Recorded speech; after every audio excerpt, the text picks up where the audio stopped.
ہر سال کربلا سناتے ہیں. میرے عزیزو اب کربلا صرف علماء سے نہیں، ہر گھر میں باپ سے بچہ خود سنے. کون؟ حسین ابن علی ہیں. یہ کربلا کی داستانیں گھر گھر میں ہو، پھر ہمیں کچھ فرق نہیں پڑتا کہ ظالم طاقتیں کیا کیا منصوبے بنا رہی ہیں. مولا علی کرم اللہ وجہہ الکریم کی اب تاریخ میں بیان کرنے جا رہا ہوں. یہ اب خلافت کا جو دور ہے، یہ ظاہر سی بات ہے کمپلیکیٹڈ چیز. حکومت، سیادت، امارت، خلافت یہ آسان چیز نہیں ہے. میرے عزیزو ہر زمانے میں، ہر دور میں یہ عہدہ ہمیشہ اختلافی ہوتا ہی رہا ہے. لیکن صحابہ کے دلوں میں حضور صلی اللہ تعالی علیہ وسلم نے خالص اللہ کی محبت رکھی تھی. وہ دنیا پرست نہیں تھے اور دنیا کے اسباب کی طرف یا مادوں کی طرف وہ اپنے دل دادا نہیں تھے. اللہ کا خوف رکھتے تھے، اس لیے زیادہ معاملات نہیں آئے. پھر بھی جیسے کہ کل میں نے بتایا، حضرت عثمان کے 12 سالہ خلافت کے دور میں آخر دور ایسا آیا جو فتنوں سے بھرا ہوا تھا. عبداللہ بن سبا نام کا ایک یہودی جس نے یہ بیج بویا اور ایک جماعت پیدا کر دی، اور مسلمانوں میں انتشار اور فرقہ پیدا ہونا شروع ہو گیا. اور سبب کہاں، یہ فتنہ کہاں تک پہنچا؟ حضرت عثمان غنی کا قتل ہو گیا مدینے میں. یہ پہلا قتل ہے جو مسلمانوں کے ہاتھ ہوا ہے، حضرت عثمان غنی کا قتل.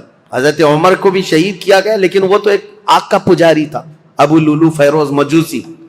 لیکن حضرت عثمان کا جو قتل ہوا ہے وہ آپسی انتشار کی وجہ سے ہوا. تفصیل میں نے بتایا. جگہ جگہ انقلاب نام سے کچھ جماعتیں کھڑی ہوتی تھیں. ان کو یہ چاہیے تھا ریولیوشن، اور ان کو جدت، نیا پن چاہیے تھا. حضرت عثمان کا خلافت کا زمانہ 12 سال ہو رہا تھا، اور یہ وقت یہاں تک آ پہنچا کہ مدینے میں پہنچ کر کے ان سبائیوں نے، مصر کے رہنے والے بلوائیوں نے حضرت عثمان کا قتل کر دیا. یہ قتل صحابہ کے لیے بہت بڑا صدمہ تھا. جتنے بڑے صحابہ تھے اس قتل کے خلاف تھے. خود حضرت علی کرم اللہ وجہہ الکریم اس کی سخت مذمت کرتے رہے اور کہتے رہے کہ رسول اللہ صلی اللہ علیہ وسلم کے حرم مدینہ کو جس نے حلال کر دیا خون سے حضرت عثمان کے، وہ دنیا کا بدترین شخص ہے. اور حضرت علی کے یہ فرامین ہے کہ میں سمجھتا ہوں قتل عثمان سب سے بدترین فتنہ ہے. اب حالات ہو گئے، ان کے قتل کے بعد جنازہ ہو گیا، تدفین ہو گئی، جنت البقیع میں آپ دفن ہوئے. اب خلافت کا مسئلہ آیا کہ اب کون خلیفہ بنے گا. جیسے حضرت ابو بکر کی خلافت، کیسے تمام مسلمانوں نے اتفاق رائے سے آپ کو خلیفہ چن لیا تھا، اور حضرت عمر کو حضرت ابو بکر نے جاتے وقت خود ہی اعلان کر دیا تھا، اس لیے اختلاف نہیں ہوا، صحابہ نے ان کو چن لیا تھا. اور حضرت عثمان کی خلافت کیسے ہوئی تھی؟ 6 صحابہ جمع ہوئے تھے. کل جیسے میں نے بتایا مجلس شورا اس کو کہتے ہیں، جس میں حضرت سعد بن ابی وقاص، عبد الرحمن بن عوف، حضرت زبیر، حضرت طلحہ اور حضرت علی، حضرت عثمان، یہ 6 لوگ تھے. حضرت عمر نے جاتے جاتے ان کو منتخب کیا تھا، یہ 6 لوگ جس کو منتخب کریں گے وہ خلیفہ ہوگا. ان 6 میں سے 2 تو پہلے ہی ہٹ گئے کہ ہم کو خلافت کا کوئی ارادہ نہیں ہے، اور باقی جو 2 تھے انہوں نے اپنی خلافت دوسرے کو سپرد کر دی. جیسے حضرت زبیر نے حضرت علی کو دے دیا، حضرت طلحہ نے حضرت عثمان کو. بچے 2 ہی تھے، حضرت علی اور حضرت عثمان، جو خلافت کے دعوے دار. لیکن حضرت عبد الرحمن بن عوف نے دونوں سے وعدہ لے لیا تھا، ہم جس کی بیعت کریں گے ایک دوسرا اس کی پیروی کرے گا، اطاعت کرے گا. تو جب حضرت عثمان کی بیعت ہو گئی تو حضرت علی نے بھی بیعت کیا. اب یہ پوری روایت مسند ابی یعلا میں، تاریخ ابن عساکر میں، خود حضرت علی کرم اللہ وجہہ الکریم سے منقول یہ روایت میں آپ کے سامنے رکھتا ہوں. جب حضرت علی کے ساتھ ایک معاملہ پیش آیا تھا، وہ بھی میں ابھی تاریخ میں بتاتا ہوں. 2 جنگیں ہوئی ہیں جو تاریخ کی بدترین قسم کی، یعنی جس میں مسلمانوں کا بہت بڑا نقصان ہوا ہے. ان جنگوں کے متعلق ذکر کرنا مسلمانوں میں یہ ضروری نہیں ہے، لیکن ابھی دور ایسا آ گیا ہے کہ چوہے بہت آ گئے ہیں اور تمہارے وائر کاٹنے پر لگے ہوئے ہیں، اس لیے ہمیں حقیقت تھوڑی بیان کرنی پڑی.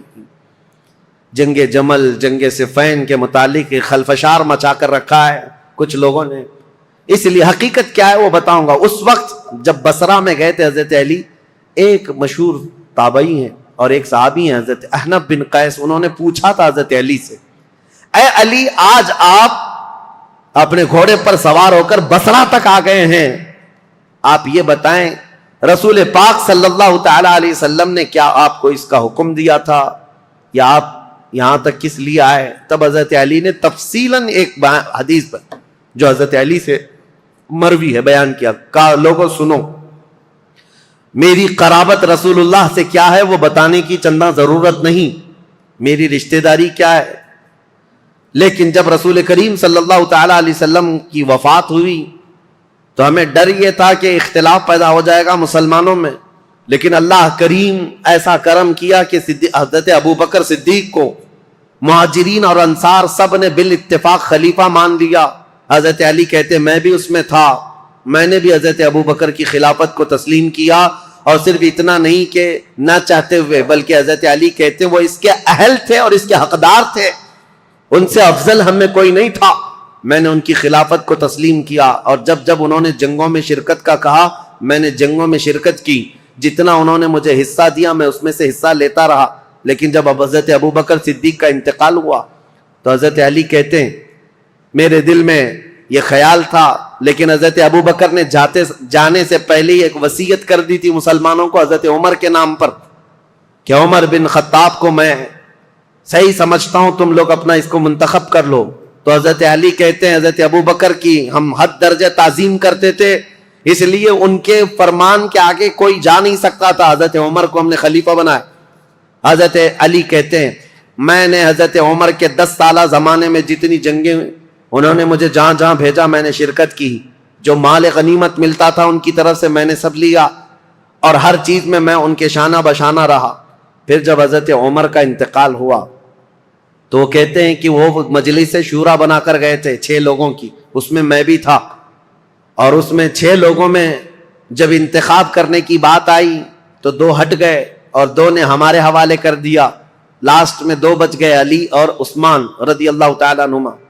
حضرت علی کہتے ہیں چونکہ عبد الرحمن بن عوف نے مجھ سے یہ وعدہ لیا تھا، وہ 6 میں سے ایک صحابی عبد الرحمن بن عوف بھی ہیں، انہوں نے حضرت علی سے وعدہ لیا تھا اے علی اگر آپ کے علاوہ میں کسی اور کے ہاتھ میں بیعت کروں تو کیا آپ اس کے خلاف جائیں گے؟ حضرت علی کہتے ہیں ہرگز نہیں جاؤں گا، آپ جس کی بیعت کو قبول کریں گے میں بھی اس کی بیعت کو قبول کروں گا. حضرت علی کہتے ہیں جب عبد الرحمن بن عوف نے مجھ سے یہ وعدہ لیا تھا اور وعدے کے بعد انہوں نے حضرت عثمان کے ہاتھ میں بیعت کر لی تو میں اپنے وعدے کے خلاف نہیں جا سکتا، میں نے بھی حضرت عثمان کے ہاتھ میں بیعت کر لی. یہ حضرت علی کی خود بیان کردہ روایت میں آپ کے سامنے رکھ رہا ہوں. اور پھر 12 سال گزر گئے حضرت عثمان کے. حضرت علی کہتے ہیں پھر حالات ایسے سنگین ہو گئے کہ حضرت عثمان کا قتل ہو گیا، جو بالکل میرے وہم و گمان میں نہ تھا کہ قتل تک ہو جائے گا. معاملات بدل رہے تھے، فتنہ پھیل چکا تھا، لیکن اتنے سنگین حالات بن گئے کہ ان کا قتل ہو گیا جس سے ہم ہرگز راضی نہیں.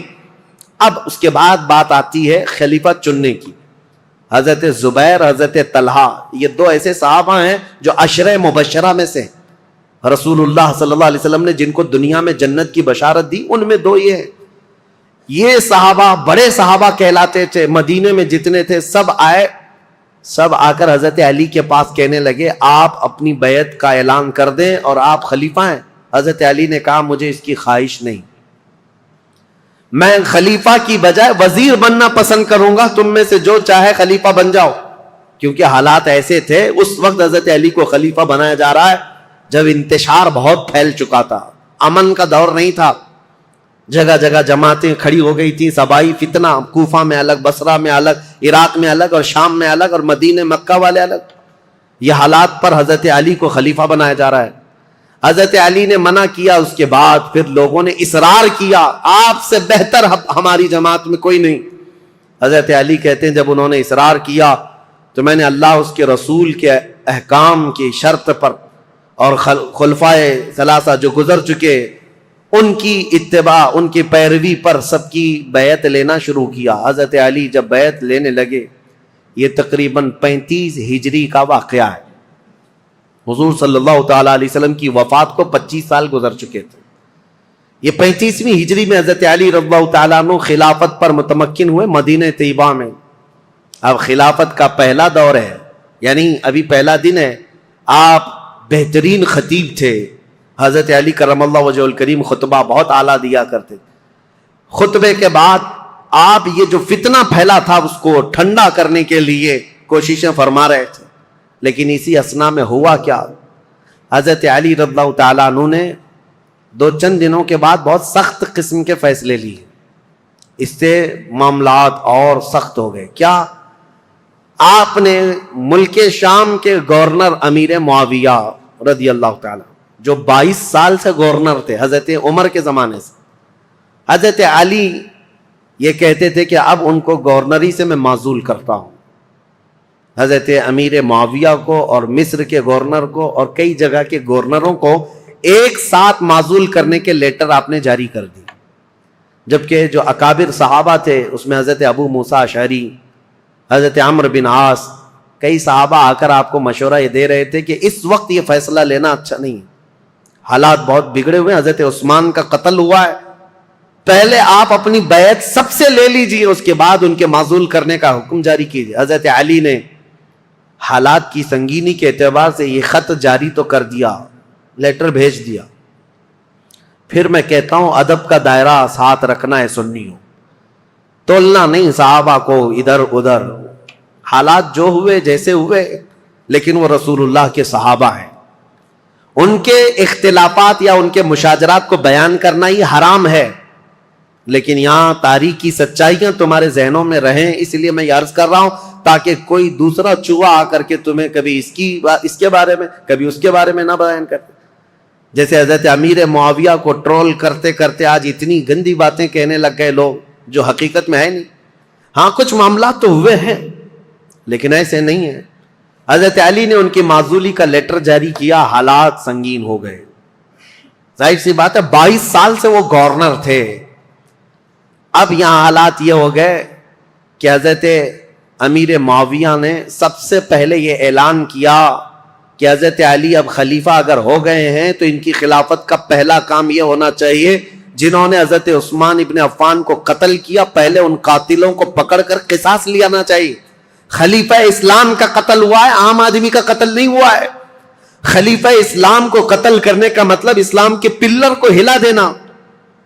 حضرت امیر معاویہ شد و مت سے بہت زور شور سے یہ مطالبہ شروع کر دی, اور مطالبے میں بھی اتنا کہ حضرت امیر معاویہ نے مدینے ایک قاصد کو بھیجا اور حالات معلوم کر کے حضرت عثمان کا وہ جبہ منگوایا جس میں ان کی شہادت ہوئی تھی.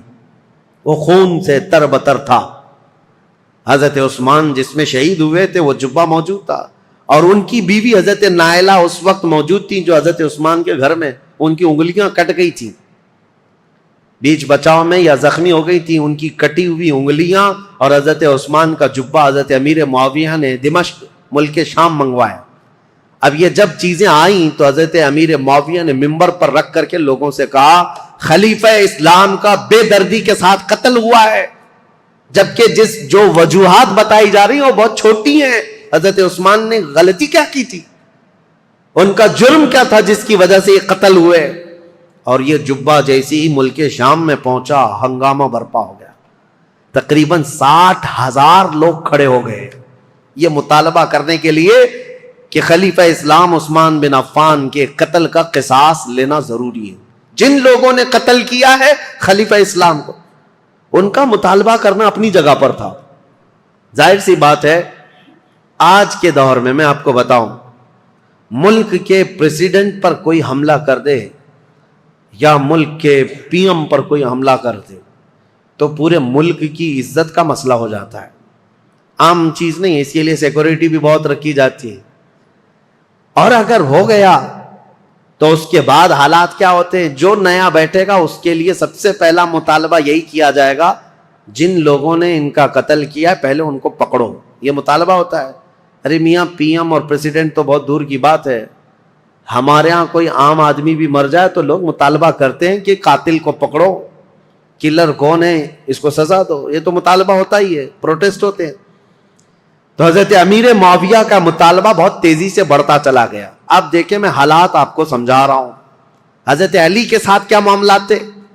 جیسے ہی مدینے میں آپ نے باغ ڈور سنبھالی, آپ کے لیے حالات یہ تھے کہ صحیح طریقے سے قاتل کون ہے یہ کسی کو معلوم ہی نہیں تھا، آج تک نہیں معلوم، تو کیونکہ اس گھر میں حضرت عثمان ابن عفان کی بیوی حضرت نائلہ اکیلی تھیں، وہ بہت پردہ دار عورت تھیں.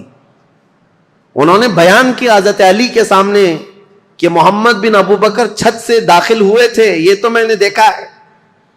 اور انہوں نے حضرت عثمان کی داڑھی بھی پکڑی تھی، لیکن حضرت عثمان نے ایک جملہ کہا تھا کہ تیرے باپ ابو بکر ہوتے تو یہاں تک تیری حرکت نہ ہو سکتی. یہ سن کر محمد بن ابو بکر چلے گئے اور دروازے پر کھڑے ہو کر وہ رو کر توبہ کرنے لگے. لیکن ان کے ساتھ انجان دو آدمی بھی آئے تھے، میں انہیں نہیں جانتی ہوں نہ پہچانتی ہوں کون لوگ ہیں.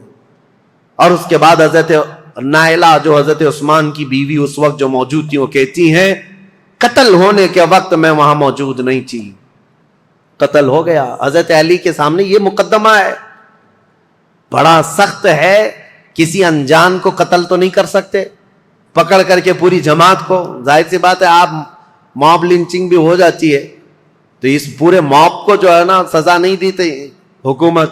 پرٹیکولر ایک آدمی کون ہے جو مرڈر کیا ہے اس کو پکڑنا ضروری ہوتا ہے. موب کا جو حملہ ہوتا ہے یہ سب لوگ اس میں شریک ہوتے ہیں. سزائیں چھوٹی چھوٹی ہو سکتی ہیں لیکن مرڈر کا جو جرم ہے وہ سب پر نہیں آتا. اس وقت حضرت علی کے ساتھ یہ معاملہ تھا کہ حقیقت میں قاتل کون ہے یہ نہیں معلوم. تو سیدنا علی بن ابی طالب مدینے کے سارے صحابہ سے کہہ رہے تھے کہ میں بھی حضرت عثمان کے قتل کا قصاص لینا چاہتا ہوں، لیکن قاتل پکڑ کر کے تو لائیں. لوگوں نے کہا یہ مصر کے لوگ تھے، بلوائی تھے، ان سب کو پکڑ کے سزا دیجیے. حضرت علی کہتے ہیں وہ ایسی جماعت سے ہیں جن پر میرا قابو نہیں ہے، ابھی ابھی خلیفہ بنے ہیں اور مصر میں نیا اسلام ہے.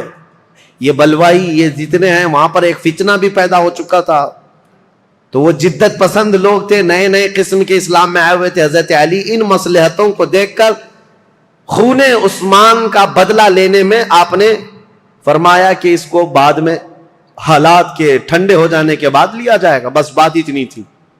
لیکن غلط فہمی بڑھتی گئی اور یہ غلط فہمی کو ڈالنے والا کون تھا؟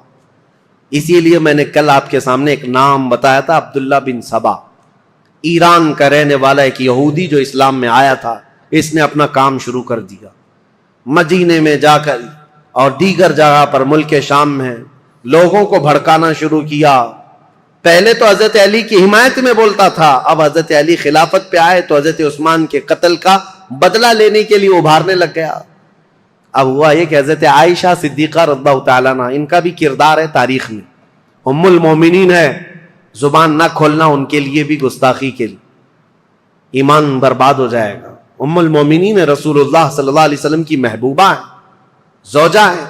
یہ حج پر گئی ہوئی تھیں اور حج سے واپس آنے کے وقت حضرت عثمان کا قتل ہو گیا تھا اور یہ خبر حضرت عائشہ کو پہنچ گئی. حضرت عائشہ کا مقام تھا صحابہ میں سب میں بھی، کیونکہ ام المومنین نے سب لوگ احترام کرتے تھے. حضرت عائشہ کے پاس جب یہ خبر پہنچی تو حضرت زبیر اور حضرت طلحہ یہ دونوں حضرت علی کے ہاتھ پر بیعت کر چکے تھے مدینے میں، لیکن حالات جب سنگین ہونے لگے تو یہ مدینہ چھوڑ کر مکہ چلے گئے. کون؟ یہ بڑے دو صحابہ عشرہ مبشرہ میں. حضرت زبیر حضور صلی اللہ تعالیٰ علیہ وسلم کے یہ بھی بھائی لگتے ہیں، پھوپھی کے بیٹے ہیں، سگی پھوپھی کے بیٹے ہیں حضرت زبیر. جیسے حضرت علی چاچا کے بیٹے ہیں، حضرت زبیر پھوپھی کے بیٹے ہیں.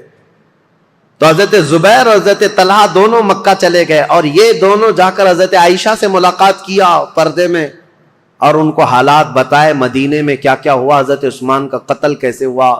حضرت عائشہ بہت جلال میں آئیں، کہا ہم جانتے ہیں عثمان بن عفان کے اخلاق اور ان کی کردار کو، سارے صحابہ ان کی پاکیزگی کی گواہی دیتے تھے. حضرت عائشہ کہتی ہیں میں وہ دن بھی جانتی ہوں جب رسول اللہ صلی اللہ تعالیٰ علیہ وسلم حجرے میں بیٹھے ہوتے، کئی لوگ آتے حضور اسی طرح لیٹے رہتے، جب عثمان آتے تو حضور اپنی تہبند سے ہی کر لیتے تھے. حضرت عائشہ کہتی ہیں میں گواہ ہوں اور میں پوچھتی یا رسول اللہ عثمان کے آنے پر اپنی تہبند آپ پیر سے نیچے تک کرتے ہیں اور اٹھ کر بیٹھتے ہیں، کیوں ایسا؟ حضرت عثمان کے متعلق حضور نے فرمایا اے عائشہ کیا میں اس سے حیا نہ کروں جس سے اللہ کے فرشتے حیا کرتے ہیں؟ اللہ کے فرشتے جس سے حیا کرتے ہیں. میرے عزیز، حضرت عائشہ نے جب یہ کہا اور وہ جلال میں آئیں، واپس مکہ لوٹ کر آئیں، کہا جب مدینے کے حالات اتنے خراب ہو گئے تو اب کیا کرنا چاہیے؟ مکہ والوں کو جمع کر کے حضرت عائشہ نے ایک خطبہ دیا، اور اس خطبے میں آپ نے یہی فرمایا کہ عثمان بن عفان خلیفہ اسلام تھے، خلیفہ برحق تھے، ان کا قتل پورے اسلام کے لیے کلنک ہے، اس کا بدلہ تو لینا ہوگا، قصاص ضروری ہے، ورنہ اسلام پر یہ دھبا ہمیشہ کے لیے رہ جائے گا۔ حضرت عائشہ کی تقریر پر جوش آیا لوگوں میں، اور پھر مکہ والے بھی جمع ہو گئے۔ مکہ والوں نے سب آ کر کے حضرت عائشہ سے کہا کہ یہ بدلہ لینے کا طریقہ کیا ہے؟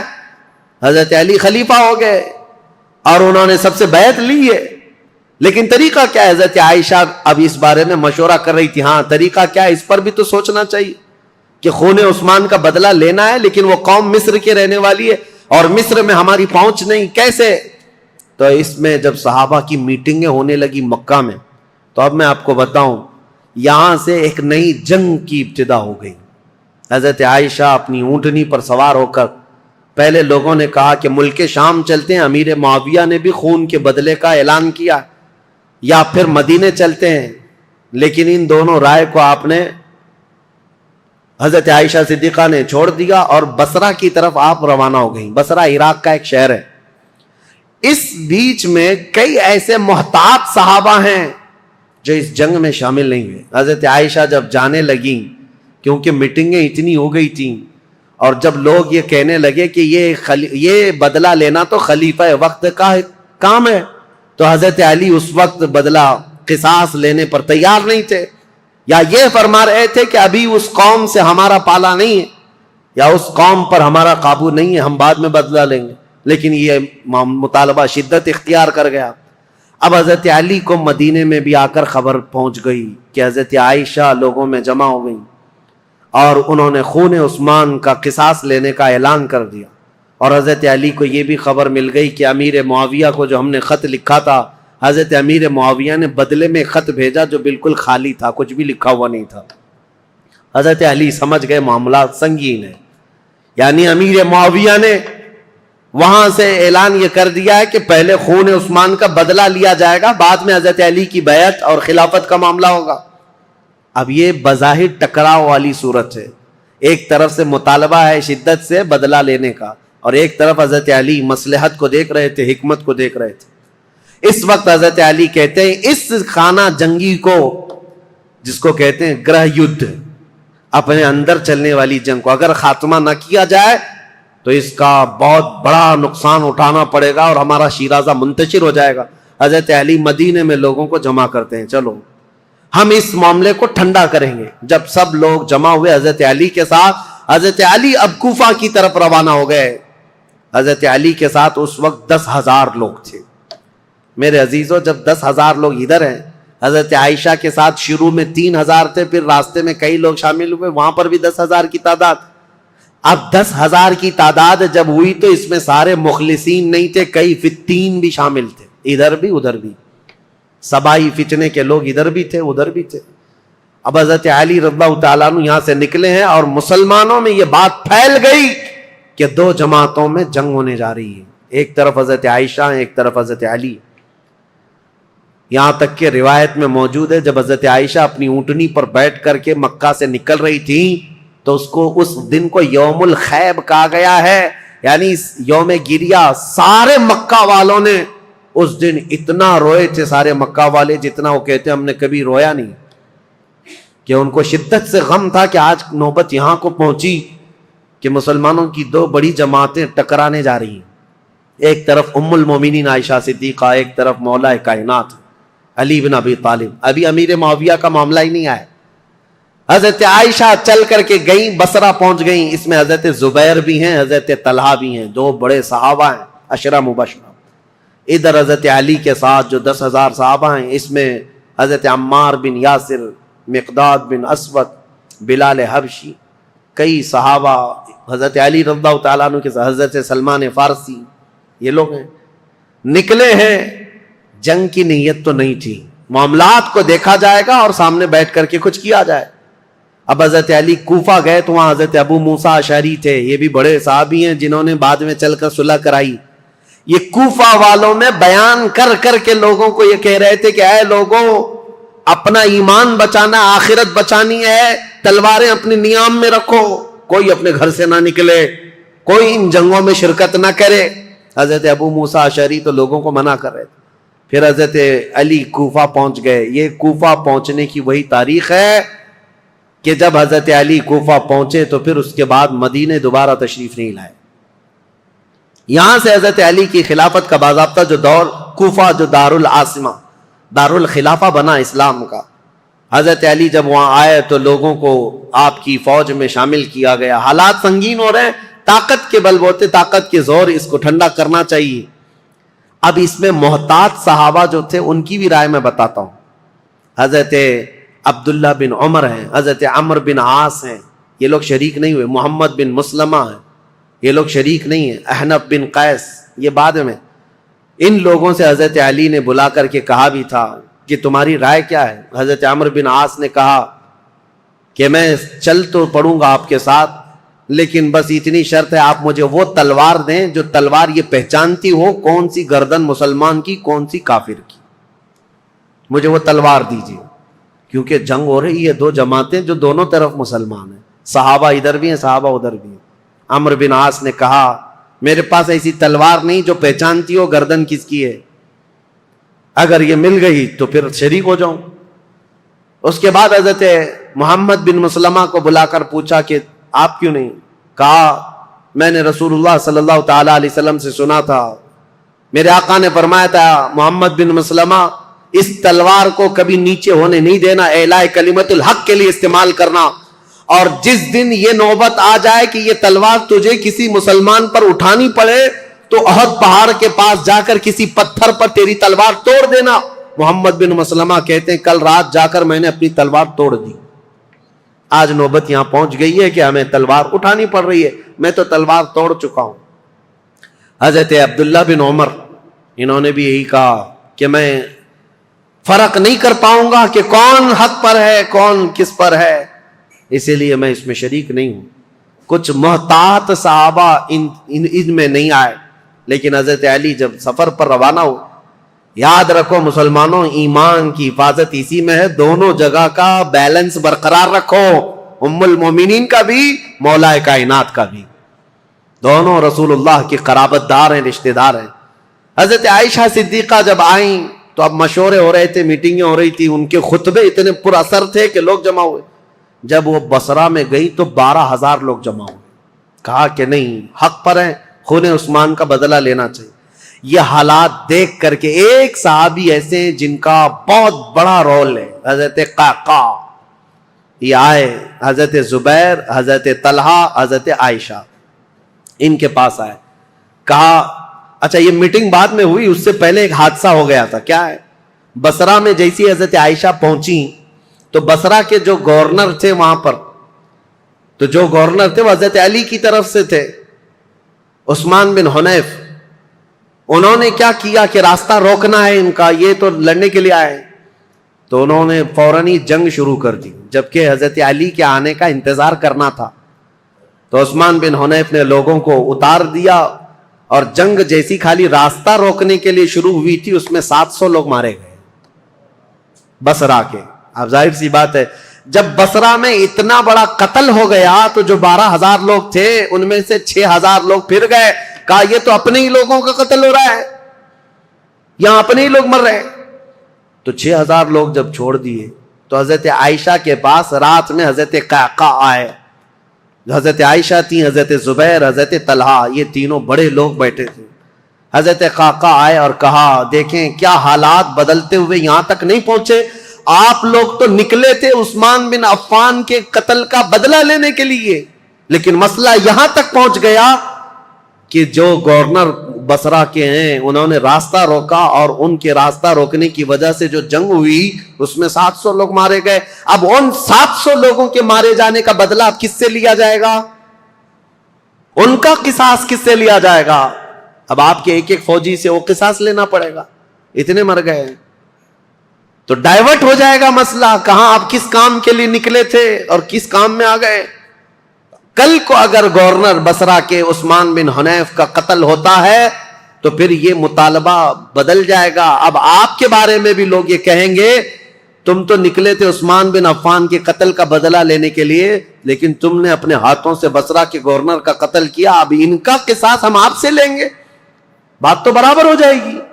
حضرت قعقاع کی یہ باتیں اتنی اثر کر گئیں، حضرت عائشہ نے کہا قعقاع جو کہتے ہیں بالکل سچ ہے، ہمیں جنگ نہیں کرنی چاہیے، ہمیں جنگ نہیں کرنی چاہیے۔ حضرت زبیر، حضرت طلحہ کے پاس بھی وہ آئے، اسی طرح کی تقریر کی، تینوں نے کہا حضرت علی سے ہماری ذاتی کوئی دشمنی نہیں، صرف اسلام کے اس پلر کو کوئی ہلا نہ پائے اس لیے ہمارا یہ مطالبہ تھا، لیکن آپ کی بات صحیح ہے کہ اب یہ جنگ چھڑ جائے تو اپنوں کا قتل بہت زیادہ ہوگا۔ تو حضرت قعقاع سے ان تینوں نے کہا جو باتیں آپ نے ہم سے کی ہیں یہی باتیں علی بن ابی طالب سے بھی کرو، اگر وہ بھی راضی ہیں یہ مصالحت کے لیے تو جنگ کی ضرورت ہی نہیں۔ تو حضرت قعقاع سیدھے کوفہ گئے حضرت علی کے پاس، یہی ساری باتیں حضرت علی کے پاس انہوں نے رکھا، کہا ایسے حالات ہیں۔ حضرت علی نے گرین سگنل دے دیا اور کہا ہم بھی جنگ کے لیے نہیں آئے قعقاع، جو تم باتیں کر رہے ہو ہم بیٹھیں گے، زبیر اور طلحہ میرے بھائی ہیں، ہم مصالحت کے لیے جائیں گے۔ حضرت علی جب آئے بصرہ تو یہ دونوں جماعتیں، حضرت عائشہ کی جماعت ہے، حضرت علی بن ابی طالب کی، سنو توجہ سے، اب اصل مسئلہ شروع ہوتا ہے۔ رات کو میٹنگیں ہوئی مصالحت کے لیے، حضرت قعقاع کبھی ادھر گئے کبھی ادھر گئے، دونوں نے رات میں ایگریمنٹ بھی لکھ لیا۔ حضرت زبیر خود چل کر کے حضرت علی کے پاس آئے، حضرت علی سے گفتگو کرنے سے پہلے ہی حضرت علی نے ان سے پوچھا اے زبیر تمہیں یاد ہے رسول اللہ صلی اللہ علیہ وسلم نے ایک مرتبہ میں بھی تھا اور تم بھی تھے، سنو حضرت علی حدیث سنا رہے ہیں، حضرت زبیر کو یاد دلا رہے ہیں، کہا میں بھی تھا تم بھی تھے، رسول اللہ نے تم سے یہ نہیں کہا تھا اے زبیر ایک دن تم علی سے لڑو گے اور علی حق پر ہوں گے، ایک دن تم علی سے لڑو گے اور علی حق پر ہوں گے؟ تو حضرت زبیر نے کہا سچ کہا علی تو نے، میں نے رسول اللہ سے یہ سنا تھا۔ کہا حضرت زبیر اسی دن وہاں سے کہتے میں لڑنا نہیں چاہتا تم سے، نکل گئے۔ جیسے ہی حضرت زبیر گئے حضرت طلحہ نے پوچھا ان سے کیا بات ہے، حضرت زبیر نے کہا علی نے مجھے وہ حدیث یاد دلائی جو رسول اللہ نے میری زندگی میں کہا تھا، علی حق پر ہے، علی حق پر ہے۔ حضرت زبیر چل پڑے تو حضرت طلحہ نے کہا اے زبیر میں بھی اس فعل پر اس کام پر نادم ہوں، شرمندہ ہوں، میں بھی نکل چلتا ہوں۔ یہ رات کی خبر جو ہو رہی تھی حضرت عائشہ رضی اللہ تعالیٰ عنہ کے پاس پہنچی تھی۔ حضرت عائشہ کے ساتھ ایک معاملہ ہوا تھا راستے میں، وہ بھی میں تاریخ میں ہے میں آپ کو بتاتا ہوں۔ جب حضرت عائشہ کی یہ فوج چل رہی تھی مقام حواب ایک جگہ آئی جہاں کتے بھونکنے لگے، حضرت عائشہ نے فوراً اونٹنی کو کھڑا کر دیا اور پوچھا یہ اس جگہ کا نام کیا ہے؟ لوگوں نے کہا مقام حواب، تو ڈر گئی، کپ کپی آ گئی جسم میں۔ کہا ماں عائشہ صدیقہ کیا ہوا کیا؟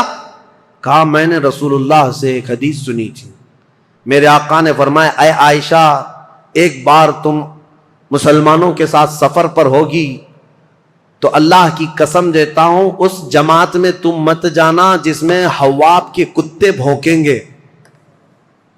حضور سے میں نے یہ سنا تھا حواب کے کتے بھونکیں گے جس جماعت میں، اس جماعت میں جانا مت۔ حضرت عائشہ نے کہا کہ اگر یہاں حواب کا مقام ہے تو کتے بھونک رہے ہیں اور میں نہیں چاہتی کہ اس جماعت میں ہوں، یہ بصرہ آنے سے پہلے کی بات ہے۔ لیکن کیا بتائیں جماعت میں فتنہ انگیزی کرنے والے جو سبائی لوگ تھے ان میں 40 لوگ ایسے آئے جنہوں نے اللہ رسول کی قسم اٹھائی، قرآن کی قسم اٹھا کر کہا یہ حواب کا مقام ہے ہی نہیں، حواب ہے نہیں، یہ دوسری جگہ ہے، یہاں کے کتے روز بھونکتے رہتے۔ حضرت عائشہ کو حلف لے کر کے انہوں نے کہا یہ حواب کا مقام نہیں ہے، تب حضرت عائشہ پھر چل پڑی جبکہ وہ مقام حواب ہی تھا۔ حضرت عائشہ جب بصرہ پہنچی تو اب حالات جو مصالحت کے ہو رہے تھے، رات کو ایگریمنٹ لکھ دیا گیا، لیکن جیسے ہی یہ سبائی 3 لوگوں کو پتا چلا دونوں جماعتوں میں صلح ہو رہی ہے تو دونوں جماعتوں میں صلح کی بات سن کر یہ سبائی لوگ جتنے جنگ میں شریک تھے سب کے سب بھڑک اٹھے اور کہا ہم یہاں تک صلح کرنے آئے ہیں، ہم تو ایک دوسرے کی گردن مارنے آئے ہیں، اگر یہ بڑے لوگ صلح کر رہے ہیں تو ہم تو نہیں صلح کریں گے۔ یہ فتنہ اٹھایا گیا اور صبح ہوتے ہی حضرت زبیر جا رہے تھے، اپنا سامان لے کر اس میدان سے نکل رہے تھے، ایک سبائی شخص آیا اور حضرت زبیر کو پیچھے سے نیزہ مار کر شہید کر دیا.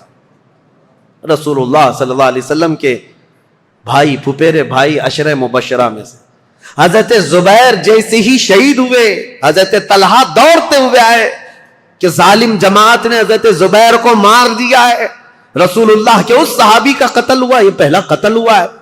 جیسی حضرت طلحہ ان کی لاش کے پاس دوڑتے ہوئے آئے، ان سبائیوں نے حضرت طلحہ کی بھی گردن مار دی.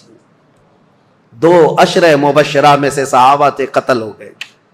اب ہوا یہ کہ جیسے ہی حضرت زبیر حضرت طلحہ شہید ہوئے تو یہ جو جماعت آئی تھی ان سب میں یہ اعلان ہوا کہ حضرت علی کے ساتھ جو جماعت آئی ہے انہوں نے وعدہ خلافی کی ہے، رات کو صلح کیا اور صبح قتل کیا ہے. اس اعتبار سے جنگ شروع ہو گئی. ادھر سے جو حضرت عائشہ کے ساتھ لوگ آئے تھے وہ جنگ میں کود پڑے اور ادھر سے جو تھے وہ بھی جنگ میں کود پڑے.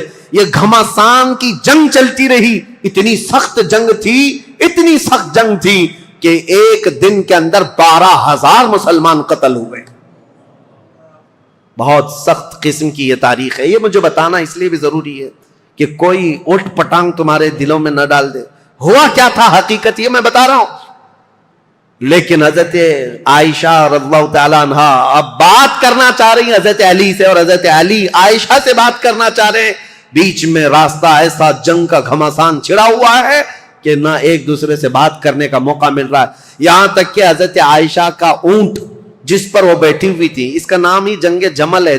جمل عربی میں اونٹ کو کہتے ہیں. نام ہی جنگ کا جمل رکھ دیا گیا کیونکہ اونٹ پر ایک جھوپڑی لگائی جاتی تھی کجاوا، اس میں حضرت عائشہ بیٹھی ہوئی تھی. اس اونٹ پر اتنے حملے کر دیے تھے، اتنے حملے کر دیے ادھر کی جماعت والوں نے کہ حضرت عائشہ کی حفاظت کے لیے جو ادھر موجود تھے وہ عزت قبیلے کے لوگ ان میں صرف اونٹ کی حفاظت کے لیے 700 لوگ قتل ہو گئے تھے. ایک گرتا تھا، دوسرا پکڑتا تھا، دوسرا گرتا تھا، تیسرا پکڑتا تھا، لیکن ان جان بازوں نے اونٹ کو گرنے نہیں دیا.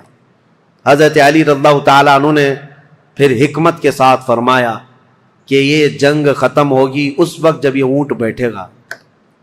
تو اپنی ایک معتمد جماعت کو جو اہل حق تھے ان کو بھیجا کہ جاؤ تم کسی نہ کسی طرح سے اونٹ کو نیچے پیروں کی طرف سے کچھ زخمی کر دو یا کسی طرح اونٹ بیٹھ جائے. وہ گئی ایک جماعت حضرت علی کی طرف سے، جنگ کے لیے نہیں. انہوں نے کسی نہ کسی طرح اونٹ کو بٹھا دیا. جیسے ہی اونٹ بیٹھ گیا ام المومنین نیچے آئیں. اگر حضرت عائشہ صدیقہ کے ساتھ کچھ بھی ہو جاتا امت میں بہت بڑا فتنہ ہوتا. رسول اللہ کی زوجہ کے ساتھ اگر کسی نے ہاتھ بھی لگایا ہوتا اس وقت بڑا مسئلہ ہوتا. حضرت علی کے لیے کتنا بڑا چیلنج تھا یہ. ان کی خلافت کے دور کا سب سے بڑا چیلنج ہے. ایک طرف ام المومنین کی عزت کو بچانا ہے کیونکہ پورے مومنین کا وقار ہے، رسول اللہ کا گھر ہے. تو حضرت علی نے گرنے نہیں دیا. اور اس کے بعد حضرت علی رضی اللہ تعالیٰ عنہ نے پیغام بھیجا حضرت عائشہ کو کسی نہ کسی طرح سے اس کجاوے سے نکال کر لایا. جیسی نکال کر کے لایا گیا ام المومنین رو رہی تھی. حضرت علی کرم اللہ وجہہ الکریم وہاں گئے تو ان کی آنکھوں میں بے اختیار آنسو تھے، پھوٹ کر رو رہے تھے کیونکہ جانتے تھے ایک ہی گھر کے ہیں. حضرت علی رضی اللہ تعالیٰ عنہ سے سب سے پہلے حضرت عائشہ کھڑی ہوئی، کہا اے علی بن ابی طالب، صرف ایک غلط فہمی کی وجہ سے یہاں تک معاملہ پہنچ گیا. حضرت علی نے کہا ماں عائشہ صدیقہ آپ سچ کہتی ہیں کہ غلط فہمی نے یہاں تک پہنچا دیا. دونوں کے وہی جملے تھے. حضرت عائشہ کہتی ہے میں ہرگز نہیں چاہتی تھی کہ خون مسلم بہہ جائے، کسی مسلمان کا قتل ہو جائے، لیکن اتنا بڑا معاملہ پیش آیا. دونوں یہ عظیم صحابہ، وہ زوجہ ہیں، یہ صحابی ہیں، داماد ہیں، رونے لگے. اس معاملے پر بہت گریہ وزاری کی. اس کے بعد مولا کائنات علی بن ابی طالب بیٹھے ہوئے تھے. ایک شخص آیا حضرت زبیر کے قتل کا پیغام لے کر آیا. کہا حضرت زبیر کو نیزہ مار کر شہید کیا گیا ہے. حضرت علی نے کہا سنو رسول اللہ صلی اللہ علیہ وسلم کی حدیث میں اس کو سنا دوں جس نے حضرت زبیر کو قتل کیا. میں گواہ ہوں رسول اللہ نے اپنی زندگی میں فرمایا تھا اے علی دیکھنا ایک دن آئے گا میرے اس زبیر کو کچھ لوگ بے گناہ قتل کر دیں گے اور علی تو اسے بشارت دے دینا کہ وہ شخص اپنی تلوار سمیت ہمیشہ کے لیے دوزخ میں جائے گا. حضرت علی نے کہا بشارت ہو تجھ کو ابن صفیہ کا قتل کرنے والے، کیونکہ حضرت زبیر کی ماں کا نام صفیہ تھا جو رسول اللہ کی پھوپھی ہیں، ان کے قتل کرنے والے کو حضرت علی نے جہنم کی بشارت دی. اور ادھر حضرت علی کی رضی اللہ تعالیٰ عنہ کی جماعت میں جو صحابہ تھے ان میں بھی بہت سارے قتل ہوئے. لیکن میرے عزیزو، یہ غلط فہمی شیطان کی طرف سے ڈالی ہوئی سبائی فتنہ کتنا ڈینجر ہے آپ کو میں بتاؤں. اسی لیے کفار و مشرکین سے لڑنا آسان ہے، لیکن جماعت میں موجود غداروں سے اور منافقین سے لڑنا بہت بڑا چیلنج ہے، بہت بڑا چیلنج ہے. اسی لیے ہمیشہ سترک رہو، ہمیشہ محتاط رہو کہ تم اس دین پر قائم رہو جس پر اللہ اور اللہ کے رسول نے اپنے صحابہ کو چھوڑا ہے. اس کے علاوہ کوئی دوسرا راستہ امن والا ہے نہیں. یہ جنگ جمل ہے، اس کے بعد دونوں کے درمیان مصالحت ہو گئی اور پھر حضرت علی رضی اللہ تعالیٰ عنہ کوفہ واپس چلے گئے. حضرت عائشہ صدیقہ رضی اللہ تعالیٰ عنہ واپس مکہ مکرمہ آئیں. یہاں تک کہ میں آپ کو بتاؤں، حضرت عائشہ جب نکلی تھی تو حضور کی ساری بیویاں، حضور کی ساری ازواج حضرت عائشہ کے ساتھ جا رہی تھی، لیکن جب حضرت عائشہ بصرہ جانے لگی تو حضور کی ساری ازواج وہاں سے نکل پڑی، کوئی ساتھ نہ آئی. اب اس معاملے کو میں آپ کے سامنے رکھتا ہوں میرے عزیزو، اے سنیوں. پہلی بات تو یہ ہے، ہم میں سے کوئی اس لائق نہیں کہ ان دو جماعتوں میں کسی ایک کو کے لیے فیصلہ کر سکے. کیا آپ میں سے کسی کی اہلیت ہے؟ کوئی اس لائق ہے کہ کبھی حضرت علی کے بارے میں فیصلہ دے یا حضرت عائشہ کے بارے میں فیصلہ دے؟ جب تمہیں پتا ہے میری حیثیت ہے ہی نہیں. ارے ماں باپ لڑ جائیں تو بچے کی یہ حیثیت نہیں ہوتی کہ وہ ماں باپ میں فیصلہ کرے. وہ تو امت کے ان کبار لوگوں کی بات ہے جو رسول اللہ کی شرف صحابیت حاصل کیے ہوئے ہیں. پہلی بات اپنی زبان کو لگام دینا. یہ ہوا تھا تو یہاں ایسا نہیں ہونا تھا، وہاں ایسا نہیں ہونا تھا. یہ کوئی گھر کا حادثہ نہیں ہے، کسی گلی محلے کا حادثہ نہیں ہے. یہ دو جماعتیں صحابہ کی، دونوں جماعتیں جن کے متعلق قرآن کی آیتیں ہیں، رضی اللہ عنہم ورضوا عنہ، اللہ ان سے راضی ہوا اور وہ اللہ سے راضی ہیں. وَكُلًّا وَعَدَ اللَّهُ الْحُسْنَى 27ویں پارے کی آیت ہے. اللہ نے فرمایا ان سب سے اللہ نے جنت کا وعدہ فرمایا، جنت کا وعدہ فرمایا. غلط فہمی سے ہونے والی یہ جنگ، اگرچہ کئی مسلمانوں کا قتل ہوا، لیکن اس پر اللہ کریم کی بارگاہ میں فیصلہ ہوگا اور رب العالمین احکم الحاکمین یوم قیامت یہ فیصلہ فرمائے گا. اور اسی لیے اے لوگوں، اپنی زبانیں دراز کر کے خود فیصلہ دے کر کہیں تم اپنے ایمان کو خراب مت کر لینا، کہیں اپنی آخرت کو خراب مت کر لینا.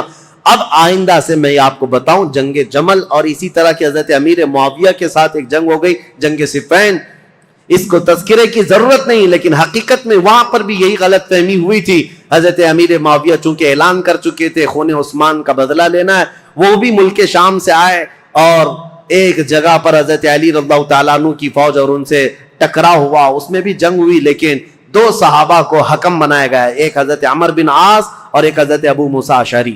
حضرت ابو موسیٰ اشعری حضرت علی کی طرف سے تھے، حضرت عمر بن عاص امیر معاویہ کی طرف سے تھے. سارے دونوں جماعتوں نے ان دونوں کو حکم بنایا اور کہا یہ جو فیصلہ کریں گے اس پر دونوں جماعتیں راضی ہوں گی. حضرت عمر بن عاص اور حضرت ابو موسیٰ اشعری نے دونوں نے آپس میں بات چیت کر کے ایک صلح نامہ بنایا، ایگریمنٹ بنایا، کیا کیا ہوگا آگے، کس کس طرح سے معاملات طے کیے جائیں گے. اس پر دونوں جانبین کی دستخط ہوئی. حضرت امیر معاویہ بھی ملک شام چلے گئے، حضرت علی بھی کوفہ آ گئے. جنگ نہیں ہوئی، یہ جنگ صفین.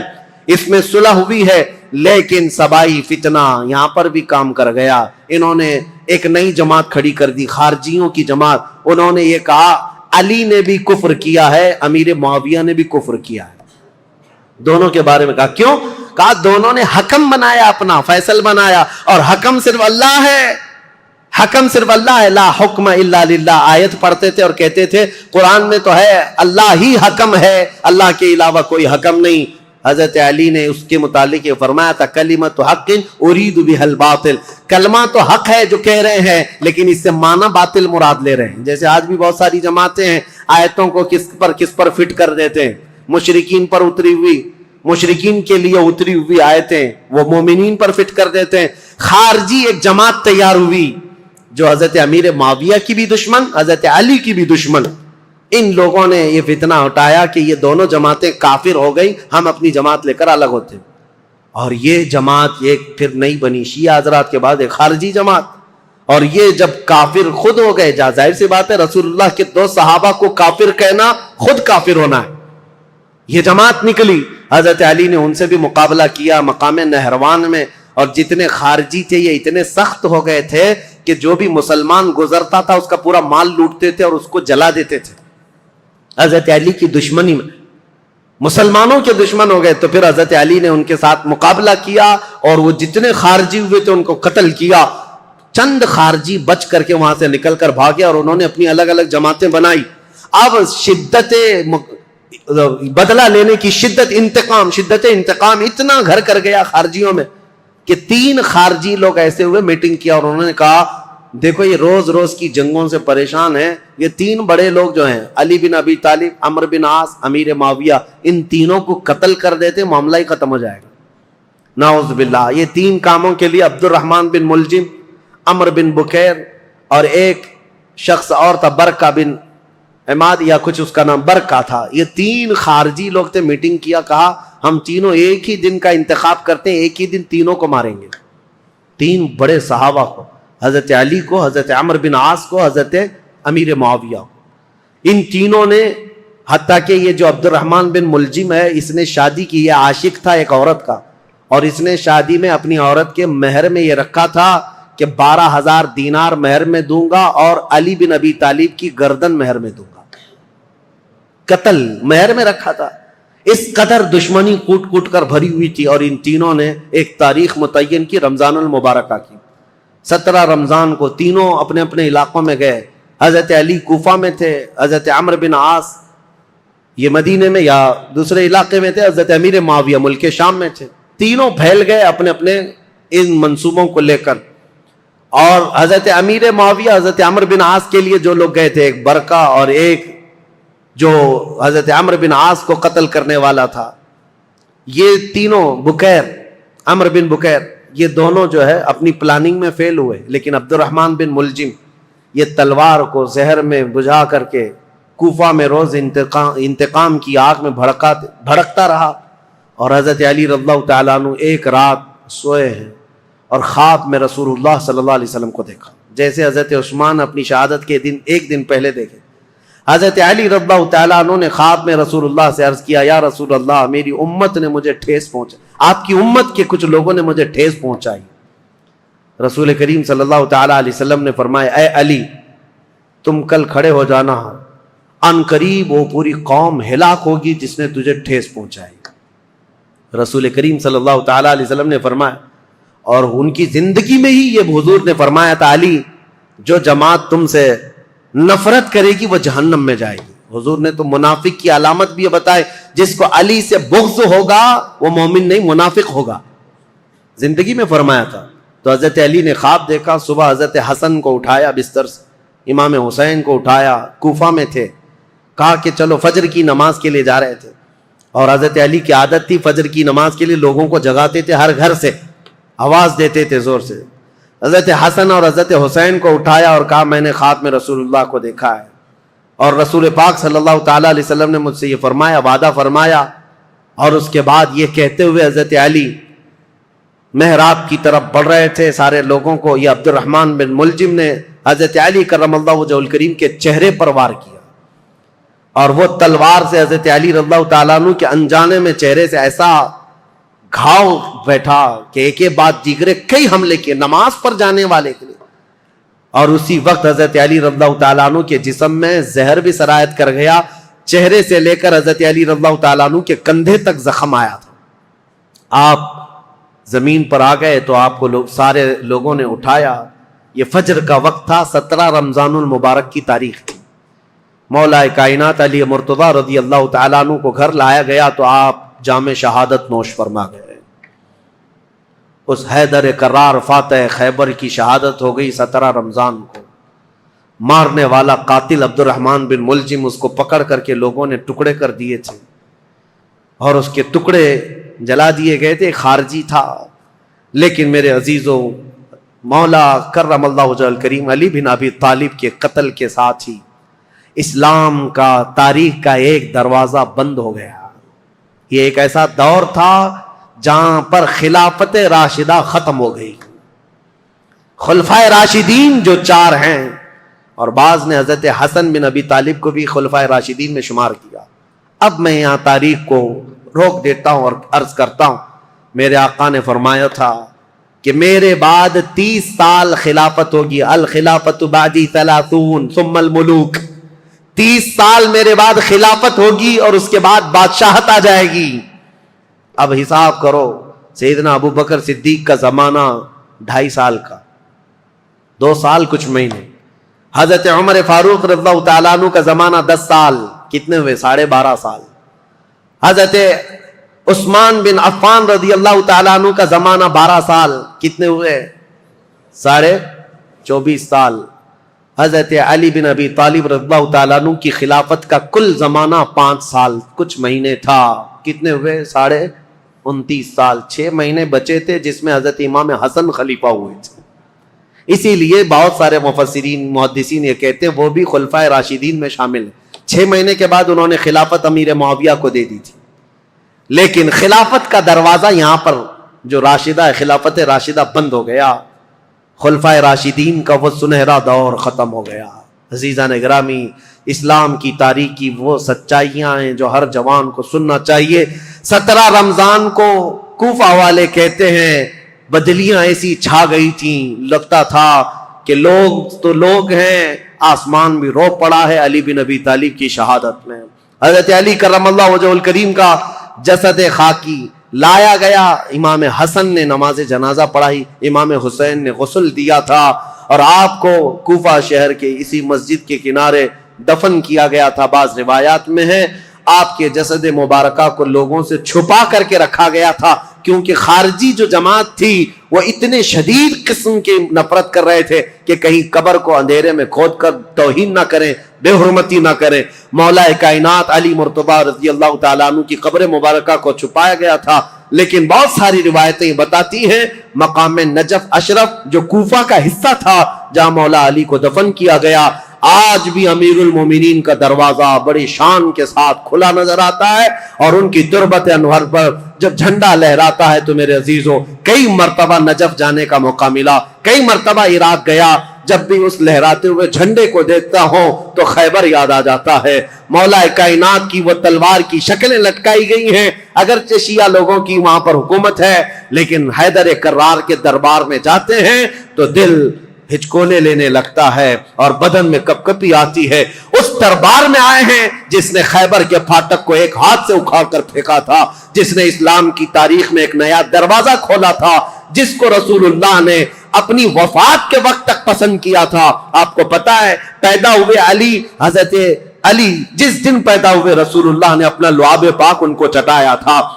روایات یہ ہیں حضرت علی نے آنکھیں کھولی نہیں تھی، سب سے پہلے آنکھیں کھولی تو دیکھا تو چہرے رسول کو دیکھا تھا۔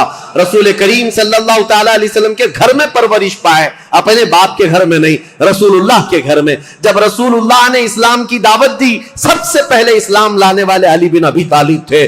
جنگوں میں ہر جگہ شریک، بدر میں بڑھ کر مقابلہ کرنے والے، احد میں حضرت علی کے جسم پر 18 زخم ایسے تھے جن ہر زخم سے خون رستا تھا۔ صحابہ کہتے ہیں ہم کہتے تھے علی کو کہ زخموں کی پٹی کر لو، لیکن وہ دوڑے جاتے تھے کہ میں رسول اللہ کو دیکھ لوں۔ میدان جنگ میں اس طرح ثابت قدم رہنے والے۔